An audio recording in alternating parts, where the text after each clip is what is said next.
You think you know carry-ons. Pack light, skip the fees, beat the lines. In 2025, that whole playbook? It's a trap. Airlines and airports have changed the game. We're talking fee escalation traps, basic economy myths, gate check chaos, and a massive new TSA rule change that most people still haven't heard about. Today, we are breaking down all 13 of the costliest mistakes you can make before your next flight. We'll cover how to keep your bag from getting pulled at the gate. Hint: it's not just about boarding early. Why your laptop is in real danger every time that seat in front of you reclines. And the real reason flight attendants are legally instructed not to help you lift your bag. And yes, the one FAA-mandated rule that isn't just about packing. It's a critical fire safety risk that could save your flight. But stay with me, because the 13th tip might surprise you the most. We're moving way beyond the basic 311 liquid rule to the verified exemptions. The ones that will save your essential medications, your baby's formula, and even your frozen ice packs. Once you understand how the system actually works, you'll stop losing money and you'll never look at airline rules the same way again. You kept your shoes on, and you still got stopped. So what really changed in 2025, and what didn't? The headline was that DHS said standard lanes can keep shoes on, all thanks to upgraded CT scanners and layered security.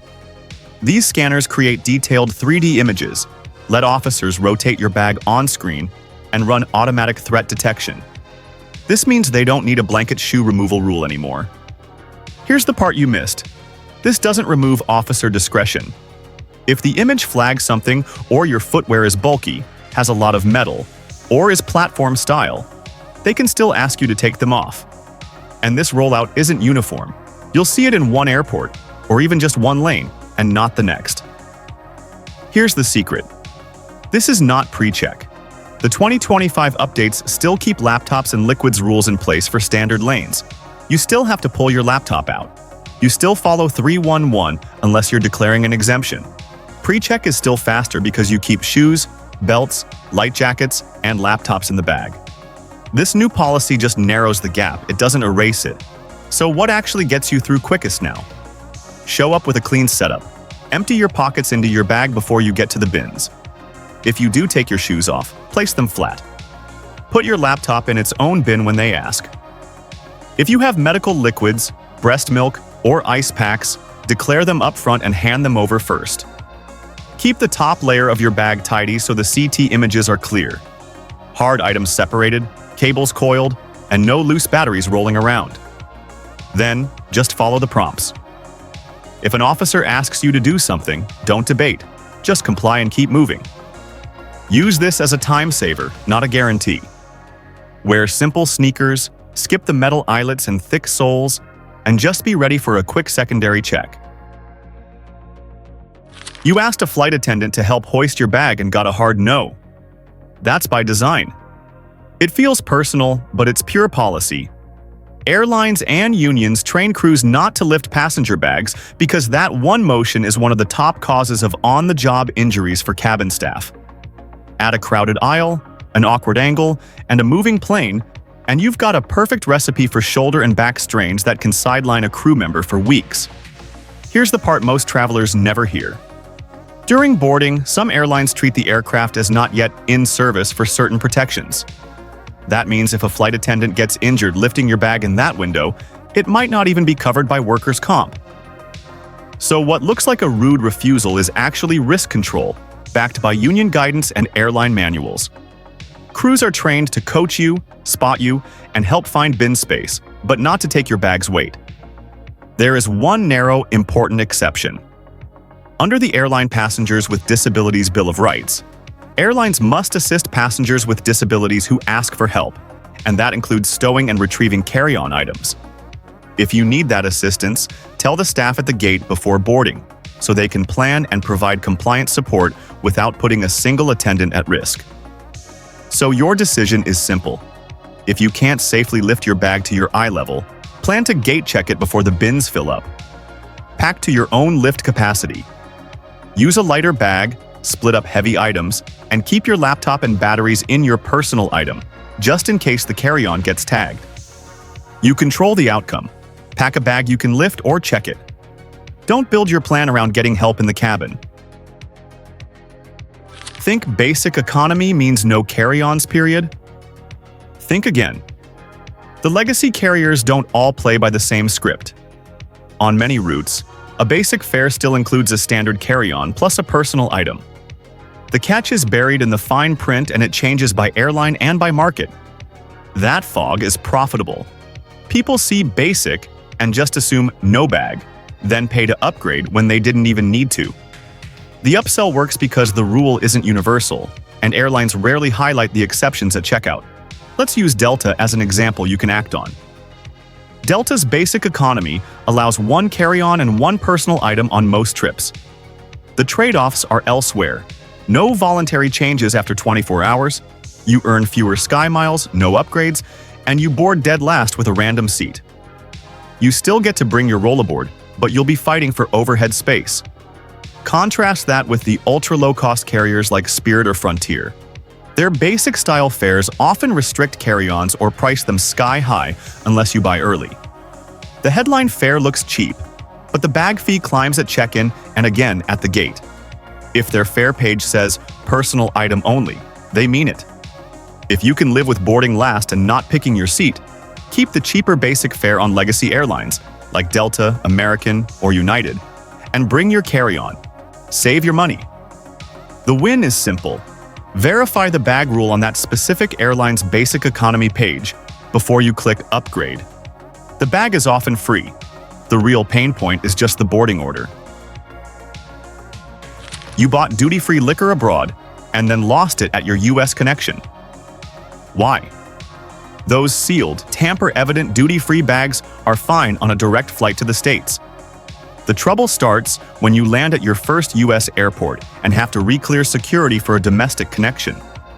If you exit the secure area, you're facing TSA all over again. And that's where the 311 liquid rule snaps right back into place. Your fancy seal isn't magic if the process breaks.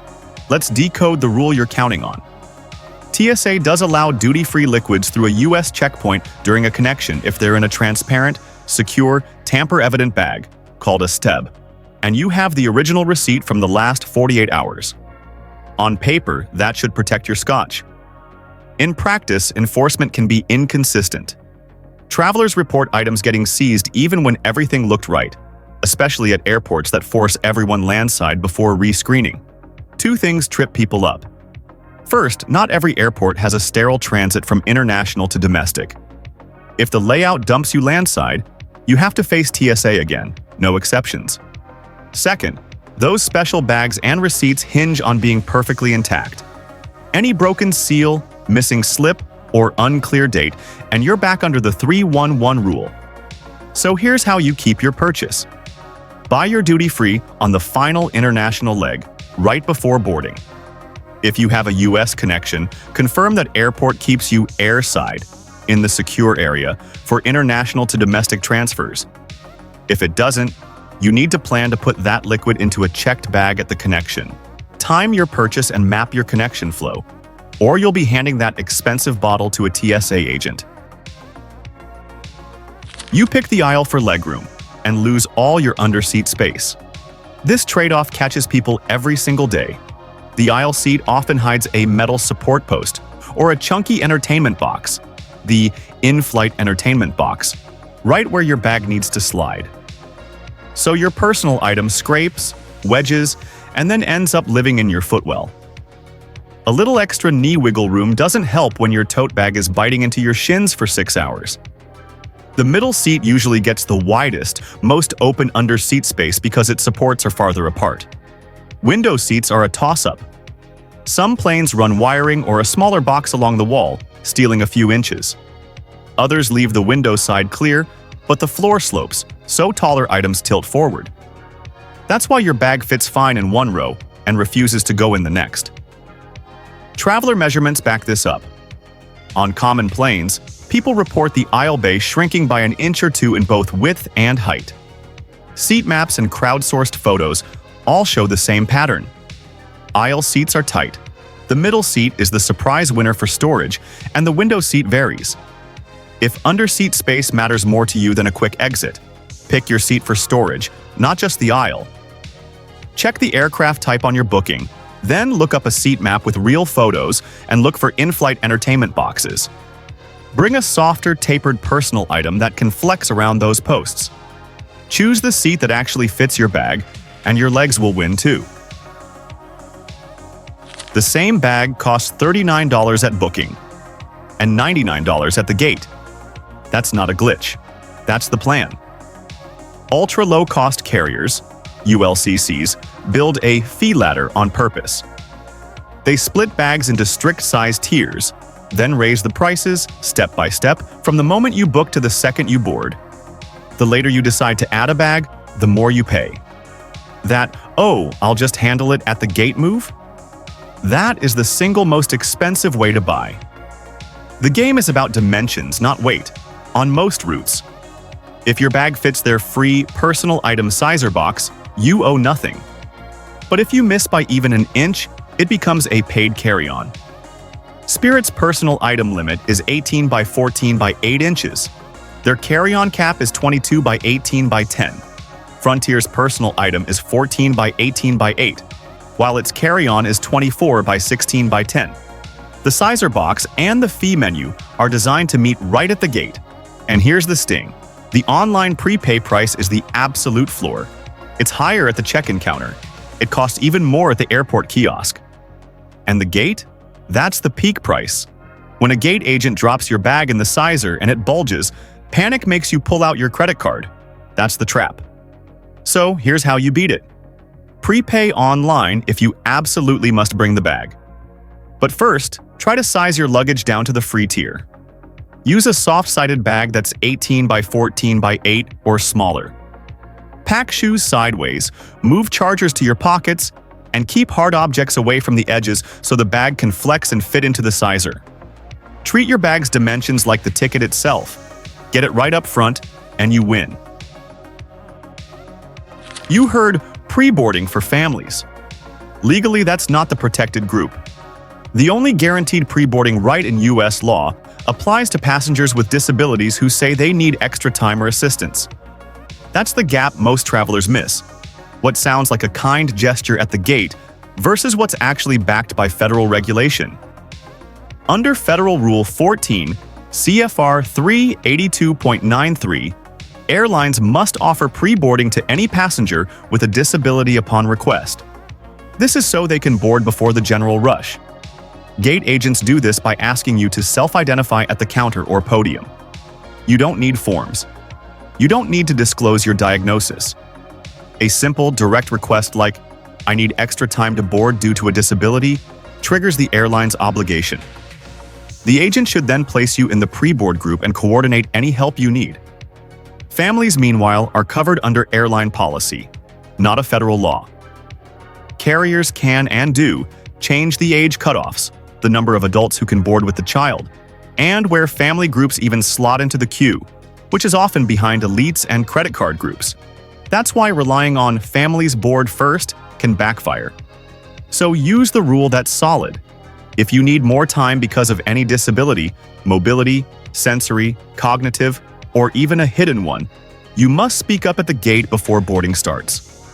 Ask for pre-boarding and any assistance you need. If you're traveling with kids, just plan to board in your assigned group, pre-select your seats, and treat any family call as a bonus, not a promise. Know the right that's non-negotiable. Everything else is just policy, and policy changes all the time. One mistake with your power bank can ground a flight, literally. The FAA requires all lithium-ion batteries. That means your power banks, spare camera batteries, vape batteries, to be in your carry-on only. Never, ever in a checked bag. The rule is all about preventing fires in the cargo hold, where they are much harder to detect and put out. In the cabin, crews can see smoke, isolate a device, and cool it down. That's why you see reminders everywhere. If your bag gets gate checked, you must remove all batteries and take them on board with you. Here's the risk the signs don't explain. Lithium batteries can enter thermal runaway when they're damaged, shorted, or overheated. One cell vents, heats up the cells next to it, and a small failure cascades into a full-blown fire. In a sealed cargo hold, that chain reaction can overwhelm the fire suppression systems. In the cabin, a smoking pack gets doused with water or put in a fire containment bag. That difference is the entire policy. Capacity matters too. Most airlines follow FAA thresholds. Your typical consumer power bank is fine in a carry-on, but very high-capacity units might face limits or need special approval. Gate agents and flight attendants are trained to stop checked batteries and to call out spares in roller bags before they get tagged and sent to the hold. Keep every battery on your person or in your personal item, power banks, spare AAAs, camera batteries, all of it. Use protective cases or put tape on the terminals of loose spares so they can't short out. And pack your power banks where you can quickly pull them out if you're forced into a last-minute gate check. Don't bury them under clothes where they can get crushed. This isn't a fee trick, it's a life-or-death safety rule. Batteries in your carry-on, every single time. Live fish, fresh eggs, insulin, and ice packs. Yes, many of these are allowed outside the 3-1-1 rule. The baseline is simple: 3.4 ounces, 100 milliliter, in one quart-sized bag. But 2025 guidance still carves out multiple exemptions if you declare them to the TSA officer. These items don't need to fit in your little quart bag, and they can be larger than 3.4 ounces, but they will get extra screening. Most people try to hide them, which just triggers a bag check, delays, or gets their stuff thrown out. Don't do that. TSA allows breast milk, formula, and juice for infants and toddlers in quantities reasonable for the trip. Medically necessary liquids are also exempt. That includes saline, nutritional shakes, and liquid meds. Gel ice packs used to keep those items cold are also allowed, even if they're unfrozen. Insulin, syringes, and related supplies are all permitted when you declare them. Even over-the-counter liquid meds can exceed 3.4 ounces if you declare them as medically necessary. And it gets weirder. Live fish are allowed in a clear, spill-proof container with water. Fresh eggs? They count as solids, so they're fine in your carry-on. The logic TSA uses is state of matter and purpose. If it's a liquid or gel over 3.4 ounces, it needs a valid reason, medical or infant, and it needs separate screening. If it's a solid, it's usually allowed, unless it's a weapon, obviously. Strategy time. Declare these items up front. Take them out of your bag and place them in a separate bin. Keep receipts or a doctor's note if you have them, and just expect a simple swab test or visual check. Stay calm, explain what it is, and cooperate. Handle it right, and you get to keep your essential items without any drama. You can fit more shirts, but should you? The Ranger roll looks tidy and definitely saves space, but it's slow and can be brutal on anything that creases. Tight rolls turn your fabric into stiff cylinders that don't flex. That means they waste the odd corners in your backpack and press hard lines into sleeves and collars. That's the trade-off you feel when you unpack at the hotel, and every shoulder seam has a permanent crease baked in. Here's the secret. Ranger rolling shines with compressible knits and small items: t-shirts, underwear, gym shorts, swimwear, and socks nested in the roll. Those fabrics bounce back and are great for filling the gaps between your shoes and your tech bag. It fails on crisp button-down shirts, linen, structured dresses, and stiff denim. Those pieces want surface area, not tension. Roll them tight, and you're just locking in wrinkles you'll be chasing with a steamer all trip. Tests tell the story. Expect about 10 to 15% volume savings over a simple flat fold, but only for soft knits. You get almost zero gain on structured fabrics. And the time cost is real. It can take 30 seconds per roll versus a quick 5-second fold. That adds up. So, use a hybrid. Roll the stretchy stuff, tees, underwear, and build a soft layer that can mold around curves. Flat fold or bundle wrap the crease-prone pieces, stacking collars opposite each other. Fill the dead space, like inside your shoes, with rolled socks. And keep one access roll at the top for a quick change of clothes so you don't have to explode your whole bag in the aisle. Mix your packing methods to match the fabric and the bag's shape. You'll pack faster and arrive with fewer wrinkles. Nail clippers are okay, but a tiny pocket knife is not. Except, sometimes. This is where people get burned. You can't just throw every sharp thing in one mental bucket and hope for the best. TSA agents don't. They look at the type of blade and how it's configured. That split-second decision decides if your tool flies or gets tossed in the bin. Let's clear this up. Nail clippers and disposable razors are allowed in carry-ons. A safety razor handle is fine, but only if there's no blade installed. Those loose double-edged blades must go in your checked bag. Straight razors? Banned in carry-ons, period. Small scissors are usually allowed if the blade from the pivot point is less than 4 inches. Multi-tools are the trickiest. If it has any kind of knife blade, assume it's not allowed in your carry-on. If it's blade-free, just pliers, screwdrivers, a bottle opener, officers often allow it, but you should expect an extra look. The confusion itself causes delays, not just confiscations. When your bag flags, you lose minutes while an officer digs it out, tests it, and then you have to repack everything. So the move is simple. This is where the "What can I bring" tool on the TSA website is your best friend. Seriously, just use it. It takes 2 seconds and ends all the guesswork. Check every edge and blade before you leave home. Put straight razor blades, loose utility blades, and any multi-tool with a knife in your checked luggage. Keep your allowed grooming tools, clippers, etc., in a small, accessible pouch so you can pull them out if asked. You show up compliant, you don't look suspicious, and you skip that sad trash bin at the checkpoint. Your screen cracked when the seat in front of you reclined. The airline will almost never pay for it. The trap is set when you park your laptop in the seat back pocket or leave it on the tray table during recline. That pocket isn't a shelf, it's a flexing sling. When the passenger ahead of you leans back, that pocket tightens and squeezes anything inside it right against the metal frame. On the tray table, the hinge line becomes a brutal pinch point. Add in today's tight seat pitch, and your screen or hinge takes all the force. Your laptop lid is not designed to take weight. It's not load-bearing. All that pressure from a recline goes straight through the glass and into the hinges. A quick recline or a jolt of turbulence spikes that load. Travelers are constantly reporting cracked displays, warped lids, and popped hinges. And then they hit a customer service brick wall. Most airlines cap their liability for personal items, and we'll just call this passenger-caused damage. They might offer you a token voucher if you're lucky. You'll hear, "Use your travel insurance," long before you hear, "We'll replace it." So, control the risk. During taxi, takeoff, landing, meal service, and anytime you see the headrest in front of you start to tilt, move the laptop. Put it in a padded sleeve and back into your bag under the seat. Keep it off the tray when drinks arrive. A fast recline plus a cup of coffee is a double disaster. And never stash a device in the seat back pocket. Protect your own device. Control when it's out and where it sits. They'll make you power on your laptop to prove it's real. This usually doesn't happen, but they can ask. TSA doesn't require you to power on your devices by default.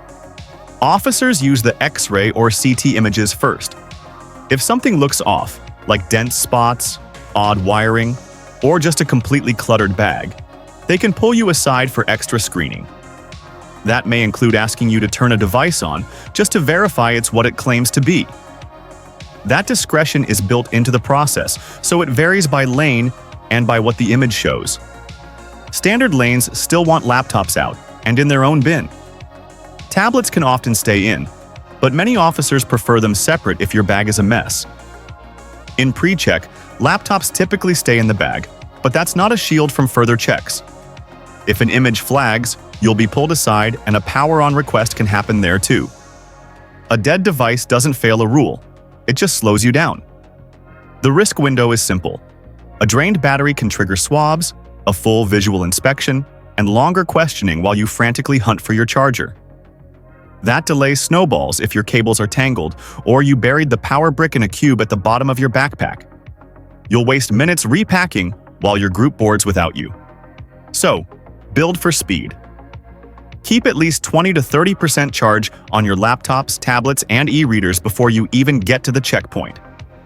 Place your laptop where you can grab it with one hand and drop it in a bin without digging. Coil your cables and keep the charger near the top. If you are asked to power it on, you can do it quickly, then repack cleanly. Be ready, not worried. A charged device and clean packing get you through every time. The system isn't random, it's engineered. Every fee tier, every sizer box, and every checkpoint prompt is designed to push you toward a delay or an upsell, unless you know the playbook. Follow the verified rules, and you stop paying the confusion tax. Travel like an insider. The rules are public. Use them.